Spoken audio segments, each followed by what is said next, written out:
Good afternoon, and welcome to today's Jewish Policy Center webinar with guest Lawrence Haas of the American Foreign Policy Council. I am Shoshana Bryan, Senior Director of the JPC and your host. We're going to do a quick introduction to the JPC and a somewhat longer introduction of our speaker, and then turn the floor over to him.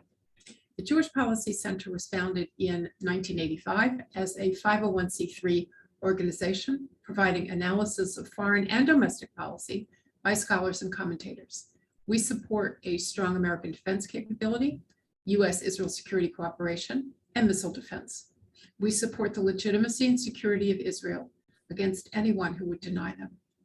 As an organization that sits somewhat to the right of center, we are advocates for small government, low taxes, free trade, fiscal responsibility, and energy security, as well as free speech and intellectual diversity.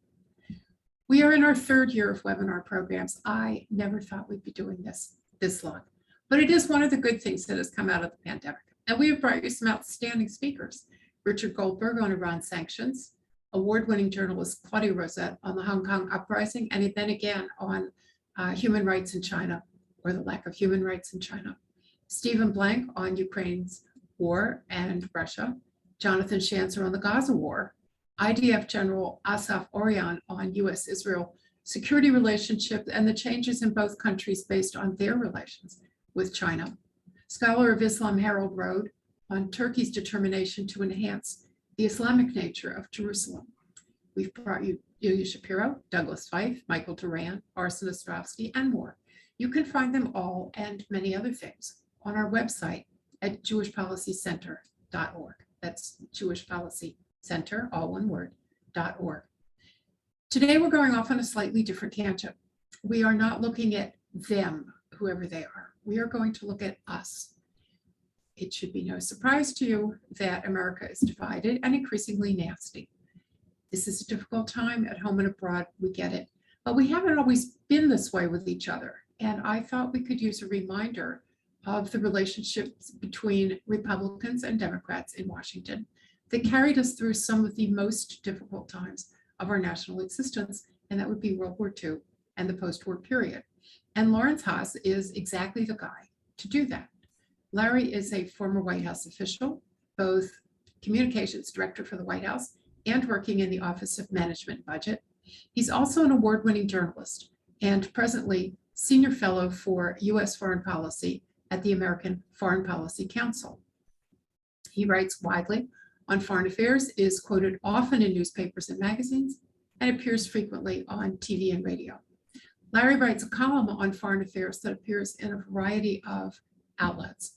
Over the years, he has appeared in all of America's major newspapers. Pick one, he's been there. And he's written articles on foreign affairs in the Journal of International Security Affairs, Democratia, and in the JPC's own In Focus. Another reason for me to say, go to the JPC website, check us out, jewishpolicycenter.org. Larry has appeared on all of the news outlets you think he would, and he currently appears every Tuesday night as a commentator on CTV.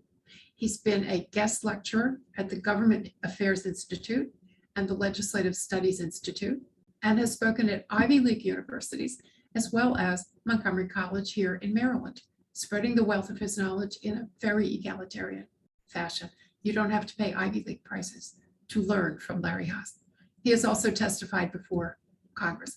Now, my favorite part of Larry's bio is that he is the author of 6 books, including The Kennedys and the World, How Jack, Bobby, and Ted Remade America's Empire. This one was released in March of 2021. It was great pandemic reading. His most recent book before that is the one that matters to us today, which is Harry and Arthur, Truman, Vandenberg, and the Partnership That Created the Free World, which the Wall Street Journal named one of its top 10 nonfiction books of that year. And I will tell you, if you haven't read it yet, it's now out in paperback. I had the opportunity to review both of those books for In Focus Quarterly. And I encourage you, again, to go to our website, look up In Focus, read the reviews, but then read the books. These are a great contribution to your understanding of who we are and how we work. And now, Larry Haas, the floor is yours. Well, thank you very much, Shoshana, for that very generous introduction. Thanks to the Jewish Policy Center for having me, and thanks to all of you for being on. Harry Truman once said, "The only thing new in the world is the history you don't know." And what he was trying to say is that human nature doesn't change and that problems repeat themselves, such as the problem of greed and power leading to conflict and war. So if you know the past, you can anticipate the future. But history is important for at least another reason, and that is that if you know the past, you can put the present in context. You can understand that our challenges are not unique and we've overcome them at earlier times. Today, because all too many of us don't understand history, we think that our global challenges are bigger than ever. Our partisanship is worse than ever, and neither of those is remotely true. The late 1940s give us an important window on today, and it should give us some hope. So let's take a look. On the morning of April 12, 1945, Harry Truman was Vice President of the United States. Arthur Vandenberg, the top Republican on the Senate Foreign Relations Committee. And with President Roosevelt's death later that day in Warm Springs, Georgia, Truman and Vandenberg inherited a world in great turmoil. In Europe, World War II was ending, but the fighting had devastated the continent. 40 million were dead, millions more were uprooted, including many lost or orphaned children. Europe's infrastructure was flattened and its economy was barely functioning. More than half of the housing in its major cities was rubble. Hundreds of ships, thousands of bridges, and tens of thousands of miles of rail were destroyed. Many farms were barren, and as a result, many Europeans were starving, and most Europeans were consuming just half to 2/3 of their pre-war calories. And while the Soviets were technically still one of our allies, they were quickly turning into a dangerous new adversary of the West. Joseph Stalin was breaking all of the promises he had made to Roosevelt to allow free elections in Eastern Europe. Now, with Europe in such a dire condition, the situation was ripe for the Soviets to march across Europe, the Mediterranean, and beyond, or to mount communist insurrections within Western Europe. So who would step into this global vacuum to maintain order? At the time, America stood uniquely tall. Its mainland was untouched by war, and its economy had completely recovered from the Great Depression and was now overwhelmingly dominating the world economy. But for 150 years, America had practiced a homegrown isolationism.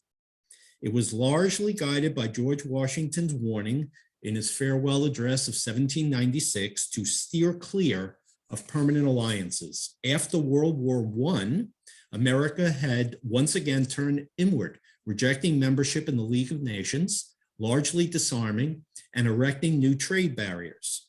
As late as 1940 and even 1941, America was largely isolationist, which greatly limited Roosevelt's efforts to help Great Britain as it fought to hold on against Nazi Germany. Now, with World War II ending, our leaders face strong public pressure to, as they put it, bring the boys home as soon as possible. The wives of soldiers sent letters to Congress, often with baby pictures and even baby shoes stuffed inside. And influential columnists like Drew Pearson were arguing strongly that America's resources were better spent here in the United States. So there was nothing inevitable about America's decision to assume global leadership and to create and lead the free world. It was Truman and Vandenberg who made this happen. So what did they do? Well, from the spring of 1945 to the summer of 1949, Truman and Vandenberg worked together to create a revolutionary new American foreign policy. And with it, America assumed global leadership for the first time on a sustained basis to protect our friends, confront our enemies, and promote freedom. Their bipartisan foreign policy had 4 elements. Under their leadership, the United States first spearheaded the birth of the United Nations, to replace the ineffective League of Nations. Second, pledged through the Truman Doctrine to defend freedom from communist threat virtually anywhere in the world. Third, rescued Western Europe's economy through the Marshall Plan. And fourth, committed through the North Atlantic Treaty, which created NATO, to defend Western Europe if the Soviets attacked. This revolutionary new American foreign policy transformed America from a reluctant global presence to a self-confident leader, from a nation that traditionally turned inward after war to one that stayed engaged to shape the post-war world, and from a nation with no real military establishment to speak of to one that today spends more on defense than the next 10 or so nations combined. And Truman and Vandenberg overcame great obstacles to do it. They worked together in bipartisan fashion at a bitterly partisan time. These were years of reckless demagoguery that laid the groundwork for the McCarthyism of a few years later. In the elections of 1946 and 1948, Republicans and Democrats attacked one another in vicious personal language that far exceeds what is considered acceptable today. And I do mean that, even today. Republicans question not just the judgment of Democrats, but their patriotism. Republican National Committee Chairman Carol Reese called the congressional elections in 1946 a fight basically between communism and republicanism. And Truman compared his 1948 Republican opponent, Thomas Dewey, a middle-of-the-road New York governor, to Adolf Hitler, and said he was a tool of fascist elements within the Republican Party. Now, of course, Truman and Vandenberg couldn't remove themselves from the politics of the day, even if they had wanted to. When they weren't running for office, each naturally did whatever he could to help his party election time. But on foreign policy, this Democratic president and this Republican senator never lost sight of the big picture. They never sidestepped the monumental challenge of Soviet aggression and the awesome role that only America could assume. They never forgot that to reach their goals, they needed each other. So who were these men? Well, they were born, interestingly enough, just 47 days apart in the spring of 1884. Truman in Lamar, Missouri, and Vandenberg in Grand Rapids, Michigan. As products of the great Midwest, they both grew up with a strong sense of Midwestern values, of right and wrong and honesty and integrity that later shaped their views on foreign affairs. But for all their similarities in how they grew up, they were very different in personality and style as adults. So let me give you a few examples. Truman was modest about himself. When he would receive an honor of some sort, he would often write in letters or his diary, "Ain't that something?" Something, S-O-M-P-I-N, ain't that something? Vandenberg, on the other hand, was vain and pompous, and he required constant stroking to keep him happy. When Senator Robert Taft asked his wife, Martha, to butter up Vandenberg at a dinner, she later said, "I tried manfully, but he had buttered himself so thoroughly that I really couldn't find a single ungreased spot." And of course, they were different in plenty of other ways. Truman hated the self-important. Vandenberg, as I've just demonstrated, ironically was self-important. Truman was insecure as a public speaker, and he favored short, simple, straightforward language. Vandenberg, on the other hand, loved public speaking. He loved flowery language and poetic phrases. He wrote his speeches over and over again on his manual typewriter with a cigar dangling from his lips, and they became must-see events in the Senate. And finally, Truman was mean and crass and vengeful, and he had a long memory for insults and criticism. Vandenberg, on the other hand, was gracious and forgiving. So how did two such different men work together to such great effect? This Democratic president and this Republican senator succeeded on such a grand scale because first, they shared a vision for what America must do at a very perilous time. They saw that America must shed its isolationism for good, grab global leadership, rebuild Europe's economy, and lead the fight against the Soviets. Second, Vandenberg enjoyed a national stature as his party's undisputed leader on foreign policy that any senator today would envy. And with that stature, he exerted enormous influence over his Republican colleagues.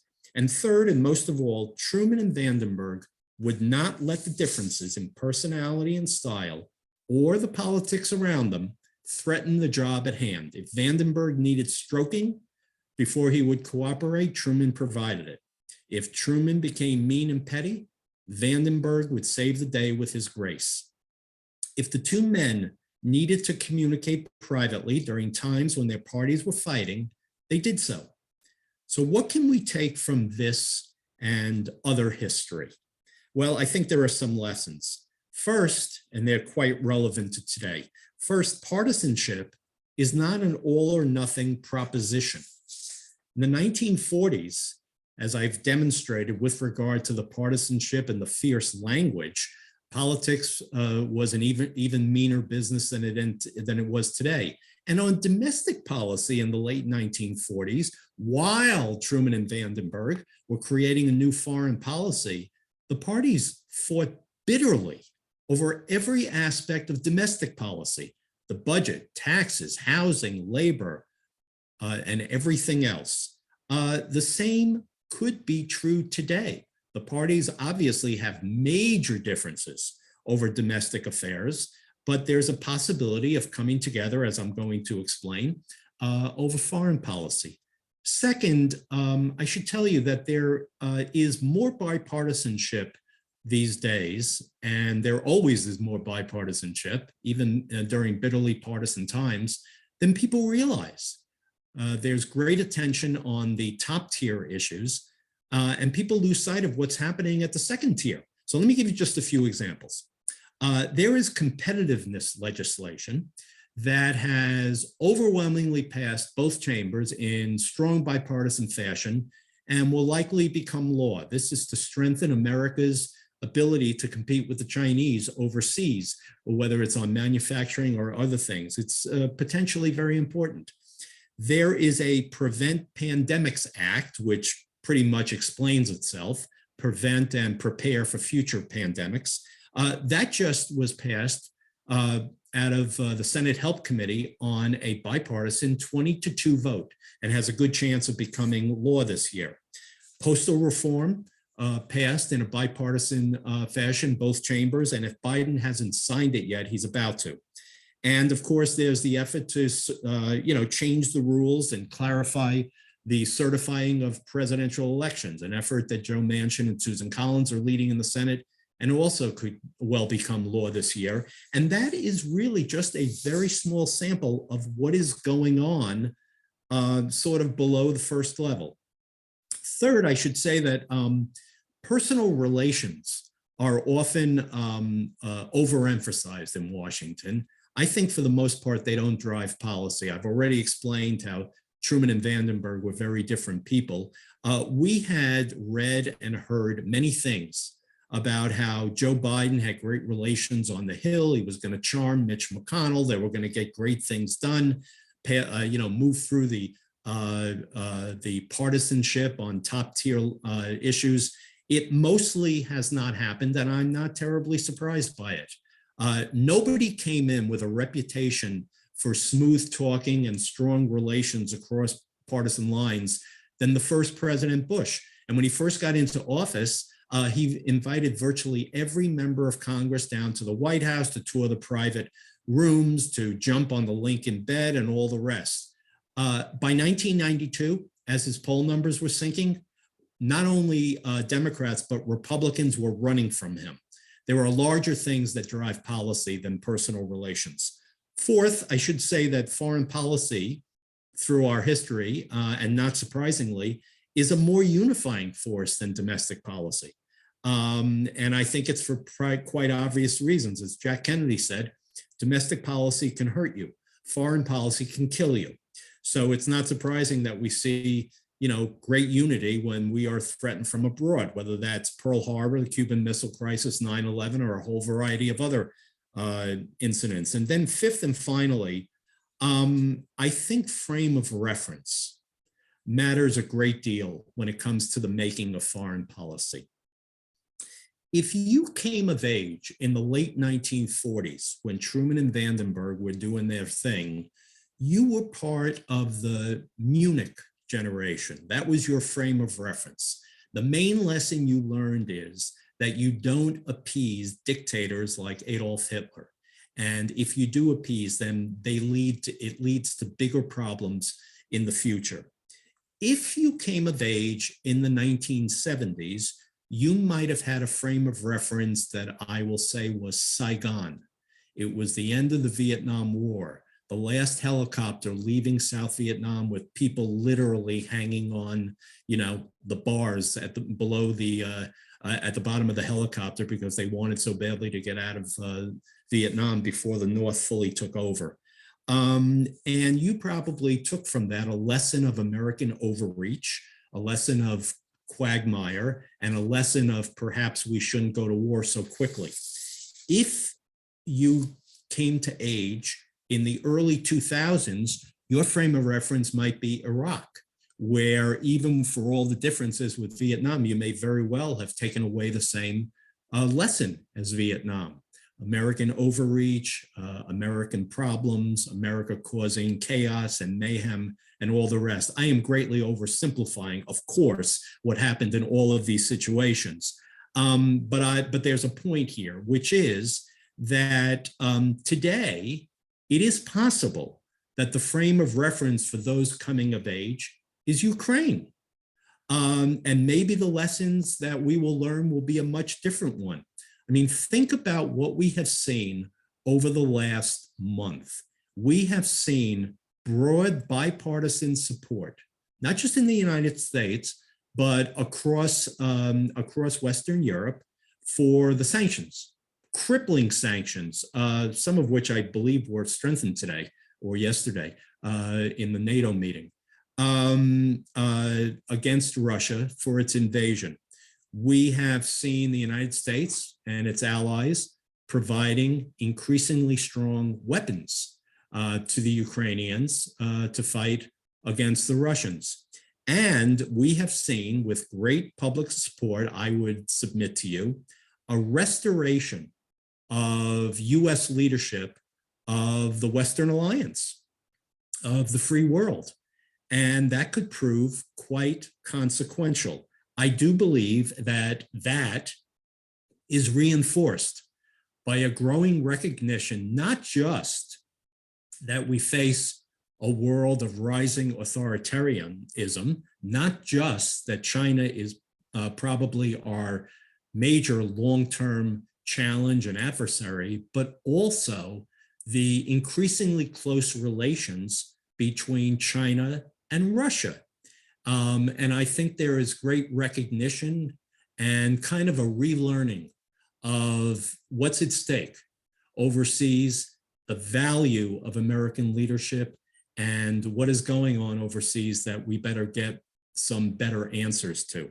And with that, I think I will thank you for listening, and I look forward to questions.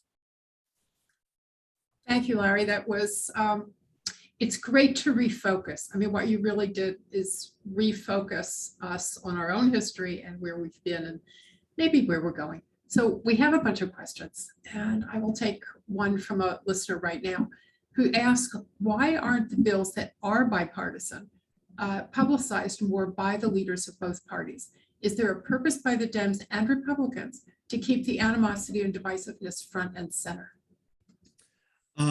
Well, let me answer that in two ways.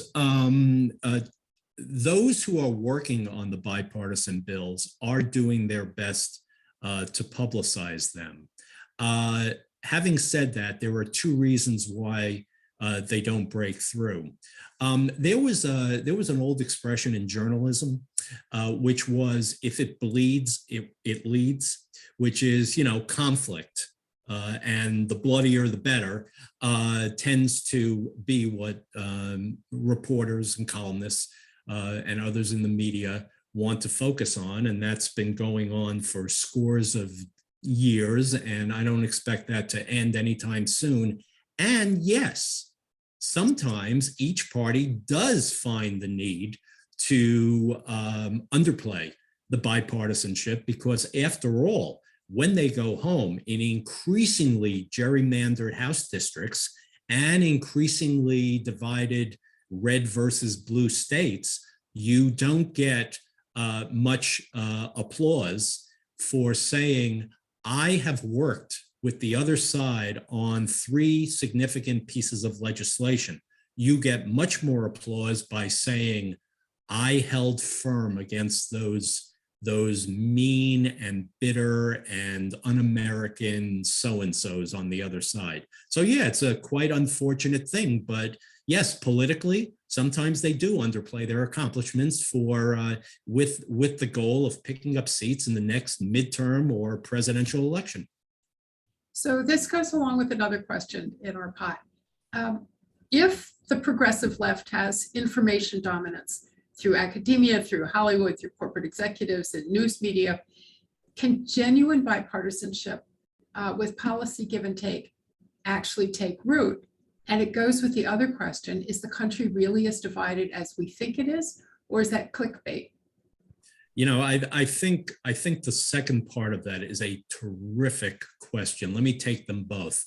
Obviously, to the extent that you have groupthink, and I do take the point that in the leading media on the supposed news pages, starting with the New York Times, you do have progressive groupthink. I don't think on the news pages of some of the other papers it's quite as bad, but there is no question that the average reporter is more left of center than right of center, and that does affect news coverage. I am not one, however, who believes that somehow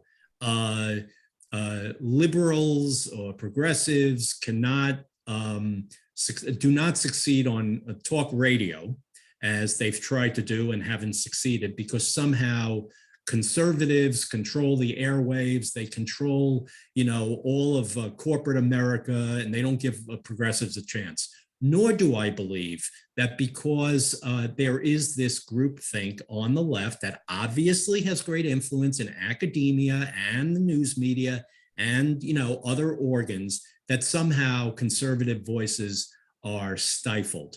I think that both sides get their stuff out there, and I need not tell you how they do so. Now, having said that, the second piece of this, which was, yes, do we have more bipartisanship than we think? Absolutely, absolutely. I think both parties are missing an enormous opportunity. It's as if they both don't want to govern. I think that both parties, that there is a core moderate governing majority of 60-ish% in America that believes on the same basic things. They don't want the government in the bedroom. They want fiscal responsibility.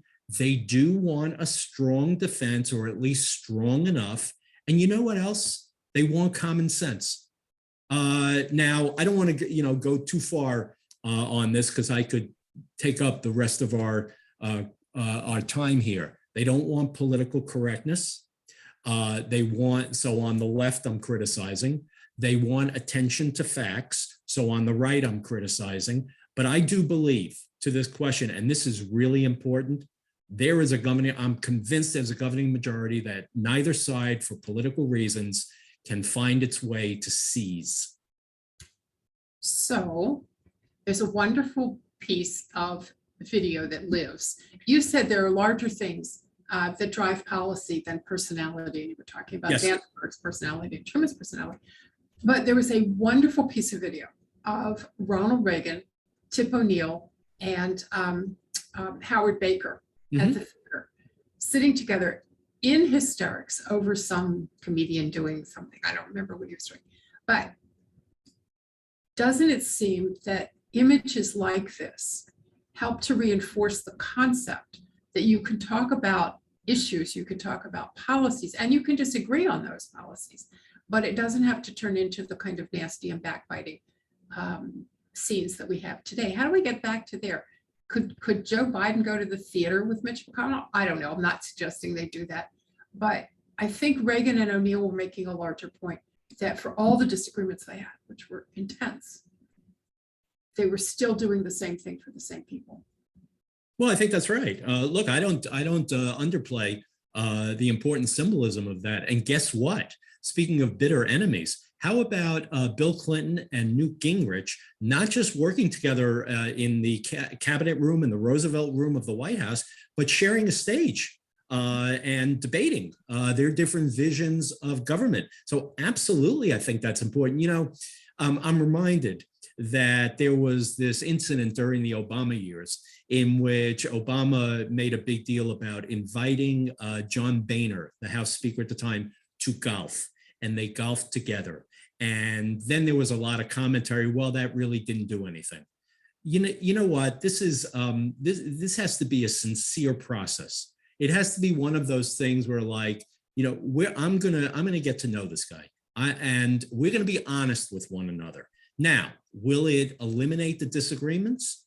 No, but it will provide, to your question, at least more of a sense that it's okay to meet together, even if we disagree. It's okay to try to find a path to get to yes on what we can get to yes on, while, you know, setting aside the things where the answer is still no. So I do believe your question's an important one, and your point's well taken, and I don't want to overstate the point that I was making. I just don't think it's the driving force, but can it help? Absolutely.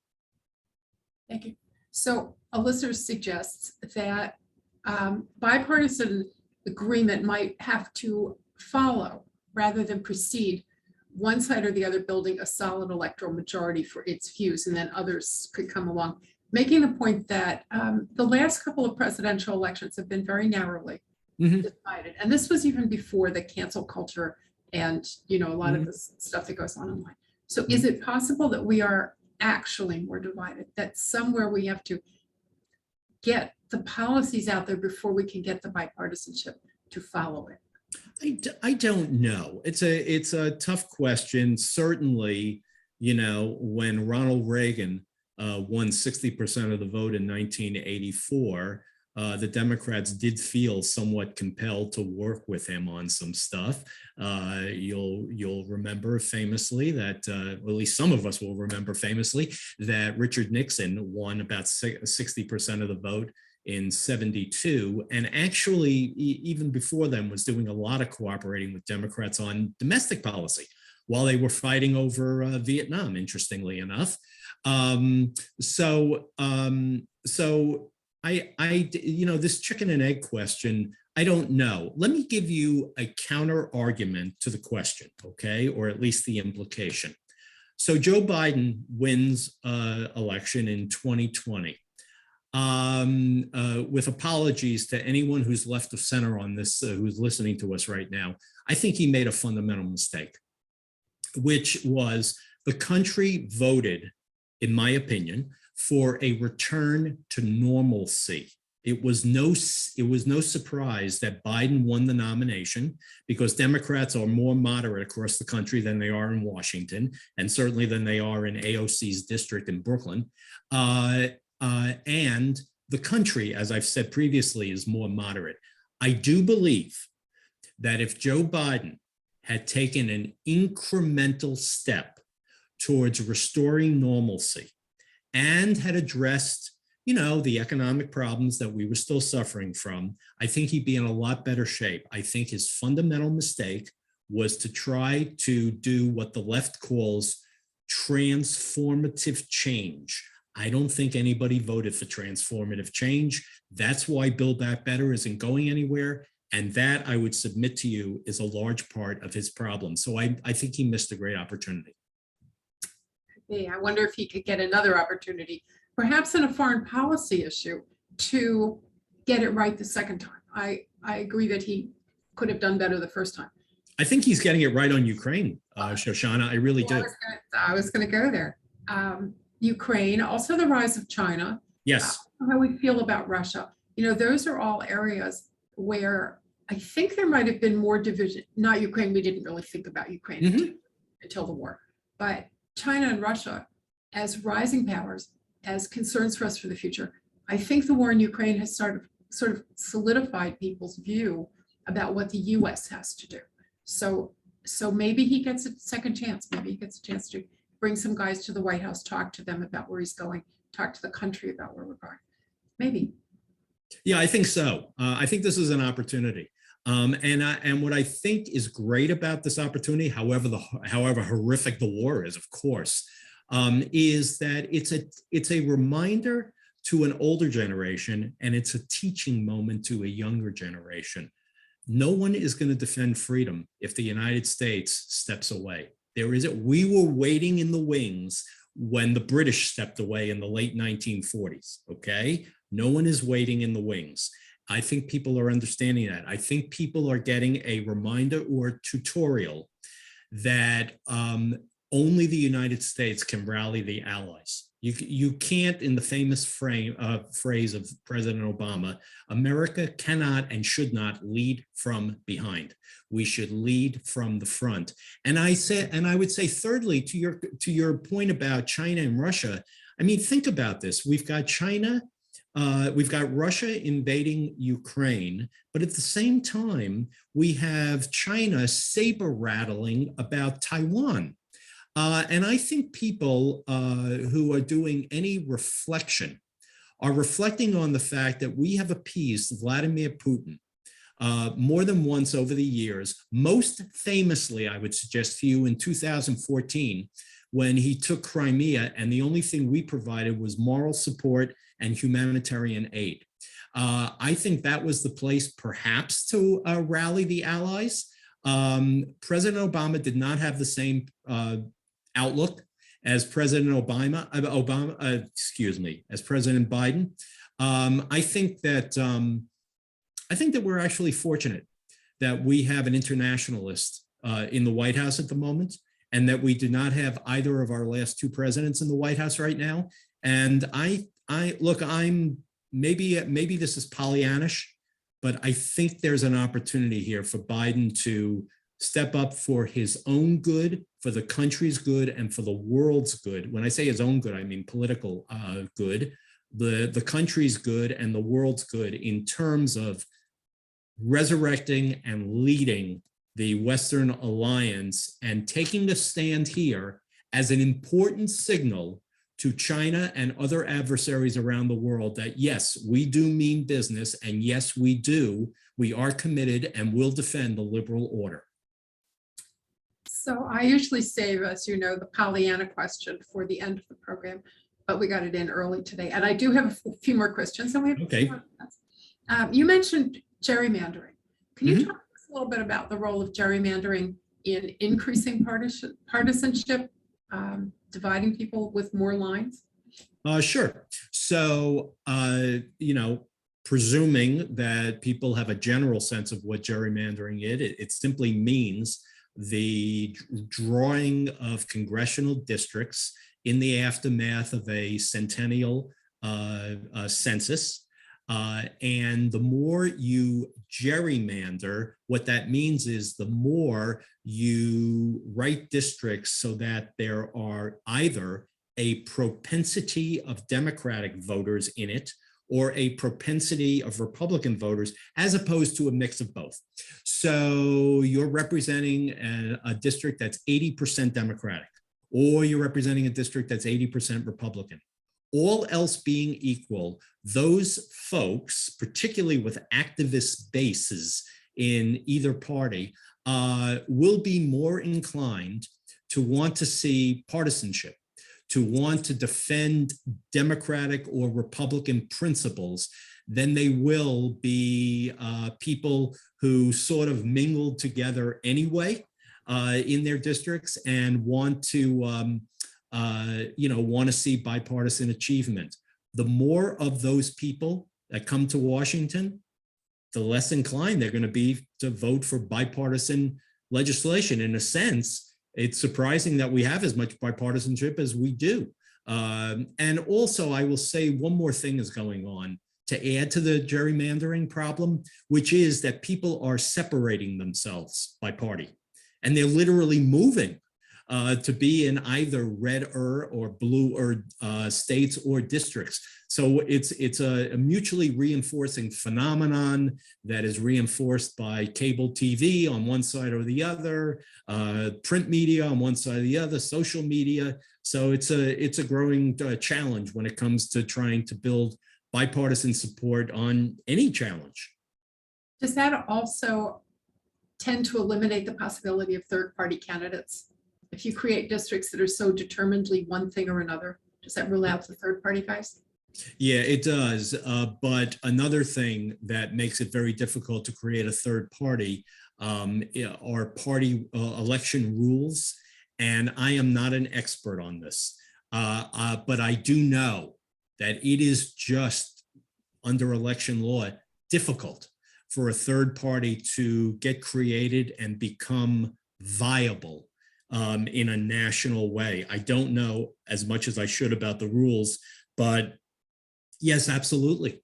Gerrymandering is a challenge. Having said that, if you believe, as I do, that there is a moderate 60% of America waiting to be seized, if the rules allowed for it, I think a third party with common sense approaches to challenges at home and abroad would actually do quite well.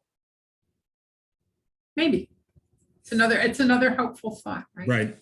So you took us back to a part of our history where it was frequently said, and I think it was believed more or less, that politics stopped at the water's edge, that you could have big debates at home about domestic issues, but you were supposed to present a united front. And we did, and in a lot of cases we did. Was that partly because for a lot of those years, Democrats were the majority party in Congress and Republicans the minority, and they were supposed to be the loyal opposition? There wasn't necessarily a lot of switching back and forth. Did that help to create a unified foreign policy, even if it was based on a majority party? Oh, I don't know about that, frankly. I'm just not sure. When, in a sense, Shoshana, it was Arthur Vandenberg, first of all, who said politics should stop at the water's edge. So this goes back to the late 40s.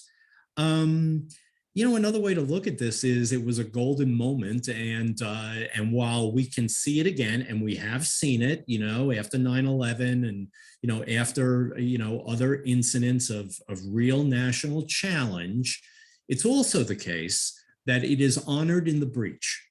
The debates over Vietnam got pretty tough, by 1965, 66, certainly.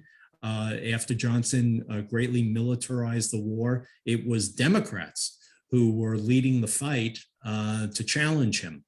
The bipartisanship, certainly after 9/11, certainly extended through the Patriot Act. But then pretty soon after Afghanistan, we were fighting bitterly over Iraq because it was very controversial. We even fought quite vigorously over the Persian Gulf War of 1991, when the issue was, I think less controversial and perhaps, crisper, sharper, starker, just in terms of right and wrong and what should be our next step. Obviously, 9/11 was an issue of right and wrong, but in terms of what should be our next step, I think it was more clear cut with regard to 1991. So I don't know that I would say that the fact that Democrats basically ran things for most of that period is the reason for bipartisanship. And I also don't know how much lasting bipartisanship we had, other than on the principal issue of the Cold War consensus, and that our biggest challenge was Soviet expansionism. We certainly had a continuum of consensus on that for, throughout the Cold War. You raised an interesting analogy. The Persian Gulf War was Saddam Hussein invading Kuwait, and it didn't take us very long to figure out that Kuwait needed to be defended, and we went and defended it. And, I think most people were pretty okay with that. Mhm. So now you have Russia invading Ukraine, which we believe is an independent country. The sympathy is all with Ukraine, but not a whole lot of people are planning to go and defend Ukraine. And I'm just not sure why. And I'm not sure if that's a question or a comment, but you raise an interesting point. In 1990, very few people, I think, objected to rescuing Kuwait, whereas right now, people would object if we went to Ukraine to rescue Ukraine from Russia. Could have something to do, I suppose, with the size of the opposition. Fighting Saddam Hussein was different than fighting Vladimir Putin and the Russians. Yeah, so let me say two quick things. First of all, look, you can't get away from the fact that we've got a nuclear Russia, and we've got a person in Moscow who, there are more and more questions about his state of mind and all the rest. And so that's one thing. And, we just should be upfront about it. I mean, it's just a different animal. But number two, look, who shapes public opinion more than any single individual in the country? Even if they're at less than 50% in the polls, the president. The president said early on, we are not putting boots on the ground. It is not surprising to me that there isn't much support for putting boots on the ground. No one is making the case for it. I'm not saying that it would be popular if they made the case for it, but that is a very big difference from 1991. So you can't lose sight of the fact. I mean, I don't think when it comes to foreign policy that really consensus grows at the grassroots and then moves up to leadership. I think it's just the opposite. I mean, James Baker, the former Secretary of State, said quite famously, foreign policy is like the plumbing. Nobody thinks about it until there's a leak. And I think there's a lot to that. So if the president made the case, if the case was made more so in a bipartisan manner, we might see some support. I don't know.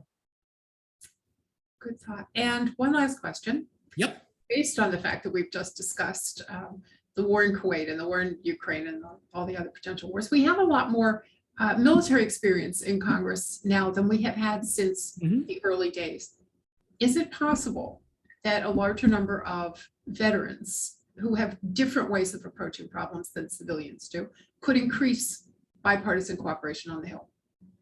That is possible, but I also have to tell you that it's not the case that having more veterans on the Hill will necessarily lead to a consensus over a more robust foreign policy.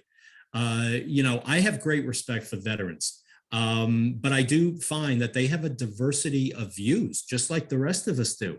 And some veterans, like Jack Kennedy, for instance, come away from war with a determination that we not have another one because they have seen the horrors of war. So I would expect that, there'd be an appreciation, a greater appreciation for our military, absolutely, with more veterans, but a more of a consensus about what we should do overseas. I'm not sure about that. I'm not sure.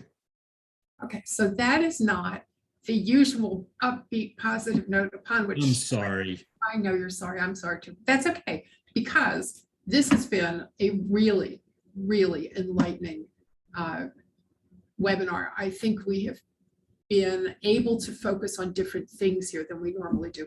We usually look at the Iranian government and what it does, and the Chinese government and what it's. Occasionally, it's a good idea to look at our own government and think about what it does and how it does it. So I want to thank you for a fascinating webinar, a great way to spend our lunch hour. And I think with things that we take away from here and we will use as we go forward. So Larry Haas, thank you. Well, thank you. I'll leave you with an uplifting note. I see that you've got Eli Lake next week. He's really good, and he may have an interesting take on American foreign policy that'll add to what I said. So that's what I was going to say. I was going to say to our listeners, thank you for joining us today. We have 2 next week, and Eli Lake is fabulous. He is on Tuesday, but we also have Eli Kohanim on Thursday. And for those of you who have heard her, Ellie is the former special envoy for countering anti-Semitism. She's also Iranian born and has great connections inside Iran to Iranian people. So we're going to learn a lot next week. Eli Lake from Bloomberg News is fantastic. Ellie Kohanim is really fantastic. You will get your invitations from us. Tell everybody you know. Join us next week, but it probably won't be better than this. So Larry, thank you. Thanks very much. Thanks, everybody.